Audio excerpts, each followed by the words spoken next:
Sir हम अपने पास IFRS 16 लीजेस के स्टैंडर्ड लीजेस के हैंडआउट पे आते हैं, तो हमारे पास कुछ प्रैक्टिस क्वेश्चंस वगैरह आ रहे हैं। प्रैक्टिस क्वेश्चन में सबसे पहले क्वेश्चन नंबर 1 देखते हैं, जो कि IKP स्टडी पैक का सवाल है। कहता है progress limited acquired a machine from Fine Rentals on 3rd January 2016 under a lease agreement extended over the 3 years.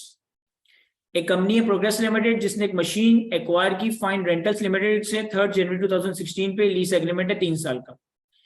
The agreement required them to make initial deposit of 1,280,000 to be followed by 3 annual payments of 8 lakh on 31 December each year starting from 2016. इस agreement के तहत 12,80,000 रुपए का हमें initial deposit यानी कि down payment करनी है और उसके बाद 8 लाख रुपए की 3 इंस्टॉलमेंट्स पे करनी है, जो कि 31 दिसंबर 2016, 31 दिसंबर 2017 और 31 दिसंबर 2018 में पे किया जाएगा। The cash price of the machine was 3.2 million. इस मशीन की कैश प्राइस 3.2 मिलियन है। Fine Rentals Limited added 12.044% interest, which was duly communicated to the Progress Limited. और इस रेंटल्स और डाउन पेमेंट्स की कैलकुलेशन में 12.044% का इंटरेस्ट इनकॉर्पोरेट किया गया, जो कि हमारा डिस्काउंट रेट है। तो एक आसान सा सिंपल सा सवाल है, सिर्फ आप लोगों को वार्म अप करने के लिए। Generalise the above transaction. तो मैं सॉल्व करवाता हूं इस सवाल को।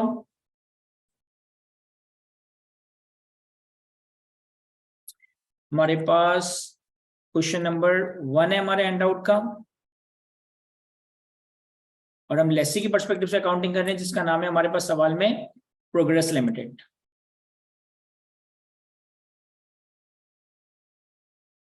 सबसे पहले प्रोग्रेस लिमिटेड की पर्सपेक्टिव से हम लीज लायबिलिटी का नंबर कैलकुलेट करते हैं।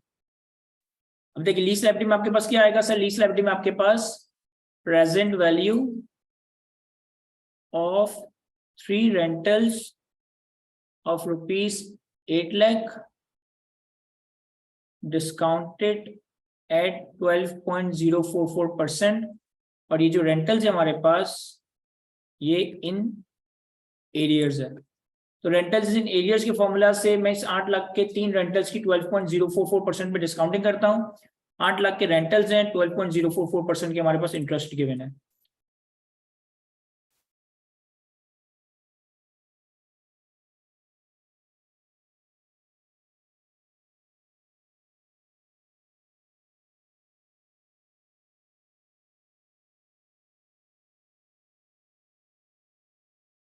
तो ये हम एक्सेल में पीवी के फॉर्मूला से डिस्काउंटिंग कर सकते हैं। तो मैंने फॉर्मूला लगाया है, is equal to present value rate comma frequency 3 rentals comma rentals comma 0। Basically अगर आपके पास कोई मैच्योरिटी का अमाउंट हो तो आप उसको इस कॉमा के बाद लिख सकते हो, और लास्ट जो 0 इसका मतलब है कि एट द एंड यानी कि रेंटल इन एरियर्स है। तो हमारे पास प्रेजेंट वैल्यू आ गई 1920013। ये हमारे पास लीज लायबिलिटी का नंबर आ गया। इसके बाद हम कैलकुलेट करते हैं right to use asset. Right to use asset में हम क्या क्या चीजें कंसिडर कर रहे होंगे? एक तो हमारे पास डाउन पेमेंट सवाल में गिवन है, दैट इज ऑफ 12,80,000 रुपए। तो 12,80,000 की डाउन पेमेंट है, और हमारे पास लीज लायबिलिटी जो हमने कैलकुलेट किया है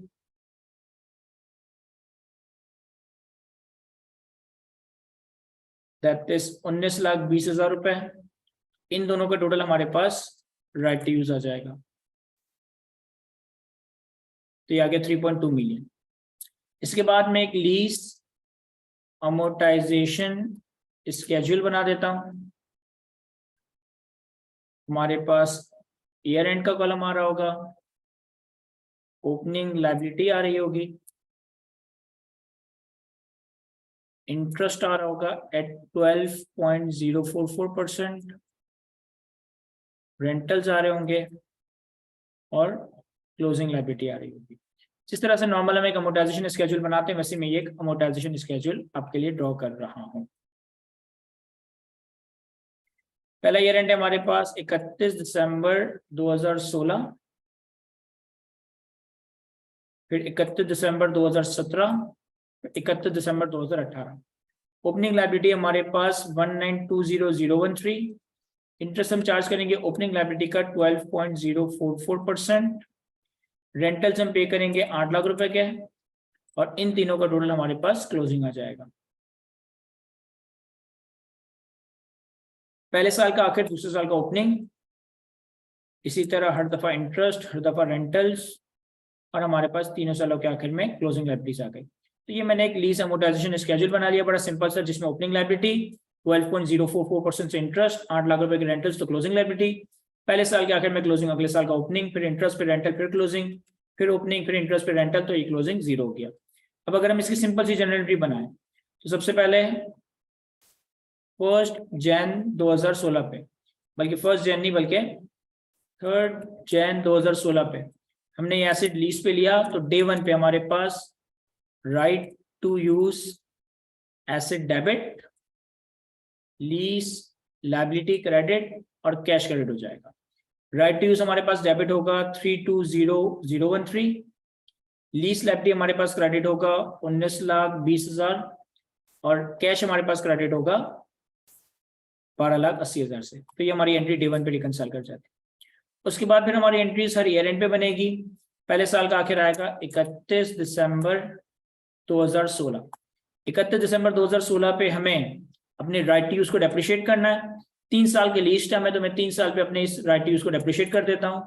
तो डेप्रिसिएशन एक्सपेंस पीएनएल में डेबिट, दैट इज जो भी हमने राइट टू यूज रिकॉर्ड किया है इसे डिवाइड बाय 3 कर देता है और हमारे पास राइट टू यूज क्रेडिट हो जाएगा, दैट इज 10,66,000 के करीब।